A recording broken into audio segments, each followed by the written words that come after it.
તો અમદાવાદમાં પ્લેન ક્રેશની દુર્ઘટના બાદ શોકનો માહોલ છે। સિવિલ હોસ્પિટલની એમ્બ્યુલન્સમાં કામ કરતા ડ્રાઈવર વિક્રમ દેસાઈએ ઝી 24 કલાક સાથે વાતચીત કરી।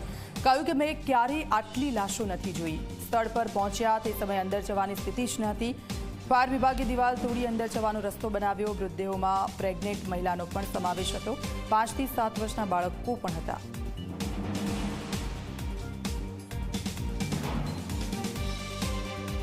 એર ઇન્ડિયાના પ્લેન ક્રેશની જે ઘટના બની એને માત્ર ગુજરાતને જ નહીં પરંતુ આખા દેશને હલાવી નાખ્યા। એવામાં આપણી સાથે એ 108 ઇમરજન્સી અને આ જે સિવિલની જે એમ્બ્યુલન્સની બસો છે એમણે ખૂબ સારી કામગીરી કરી।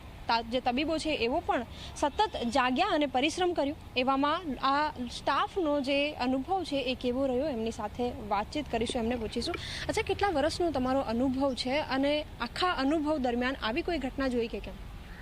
મેડમ, મારો 16 વર્ષનો અનુભવ છે અને મારી 16 વર્ષની ડ્યુટી દરમિયાન મેં આવો કોઈ દિવસ અનુભવ કરેલો નથી। આ ફર્સ્ટ ટાઈમ અનુભવ છે। જેવો આ બનાવ બન્યો ત્યારે આરએમઓ સાહેબની સૂચના મળી કે જેટલી ગાડીઓ આપણી સ્પોટ ઉપર હોય દરેક ગાડીઓ આઈજીપી કમ્પાઉન્ડમાં રવાના કરી દો।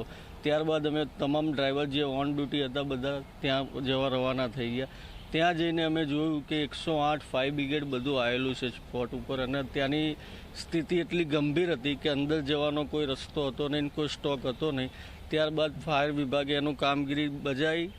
ફાયર વિભાગે એમને સૂચના આપી।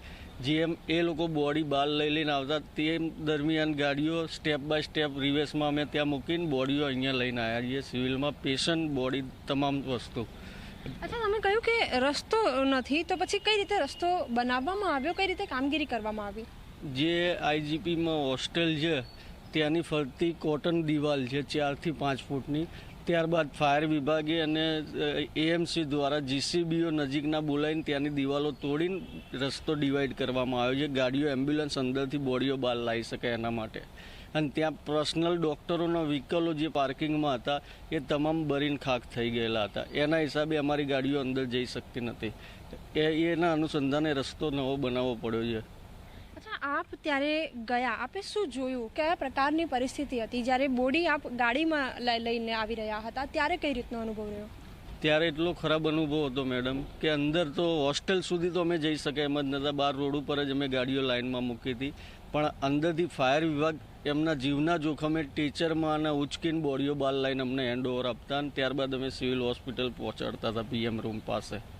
બોડીની પરિસ્થિતિ કેવી હતી? આપણે બોડી ઉપાડીએ તો કયા પ્રકારની સ્થિતિ હતી? બોડીની પરિસ્થિતિ તો અમે સોશિયલ મીડિયામાં અમારા ફોટા ફરતા થયા એના અનુસંધાને જોયું, પણ અમે લાઈવ જે બોડી ઊંચી કરતા હતા તો કોઈ ઔષધો બધા જુદા પડી જતા। હાથ છે, પગ છે, માથું પકડવા જઈએ માથું બહાર હાથમાં આવી જતું હતું અમારા। એવા અંગો અમે ભેગા કરીને ચાદરમાં લપેટીને પીએમ રૂમમાં મૂકેલા છે। આવી કેટલી લાશો જોઈશું? એમાં બાળકો પણ હતા? હા, બાળકો બી હતા।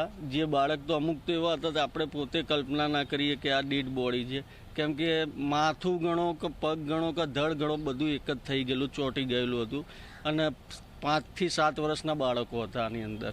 શું આમાં કોઈ પ્રેગ્નન્ટ લેડી પણ હતી? હા, 7-8 મહિનાની લેડીઝ હતી પ્રેગ્નન્ટ। અચ્છા, આખી જે સ્થિતિ હતી અહીંયા સુધી લાવવામાં આવે, કોઈક એવા પણ લોકો હતા કે જેઓ માંડ બચ્યા હોય, એમનો જીવ બચાવવામાં આવ્યો હોય? હા, એવા ગંભીર પરિસ્થિતિના જે 60% 50% ડેમેજ થયેલા માણસો બી હતા। એ ટ્રોમા સેન્ટરમાં શિફ્ટ કર્યા હતા, ત્યારબાદ ત્યાંથી આઈસીયુમાં વગેરે વોર્ડમાં શિફ્ટ કરવામાં આવેલા છે એમને। બિલકુલ, વિક્રમભાઈ કે જેઓ સિવિલ હોસ્પિટલમાં જે એમ્બ્યુલન્સ છે એમાં સેવા બજાવે છે ને તેમનું કહેવું છે કે તેમના 16 થી 17 વર્ષની જે કારકિર્દી રહી, જે ડ્યુટીનો સમય રહ્યો, એમાં ક્યાંય તેમણે આ પ્રકારની આટલી હચમચાવી દે એ પ્રકારની ઘટના ક્યારેય નથી જોઈ। કેમેરામેન તુષાર શાહ સાથે સપના શર્મા, ઝી 24 કલાક, અમદાવાદ।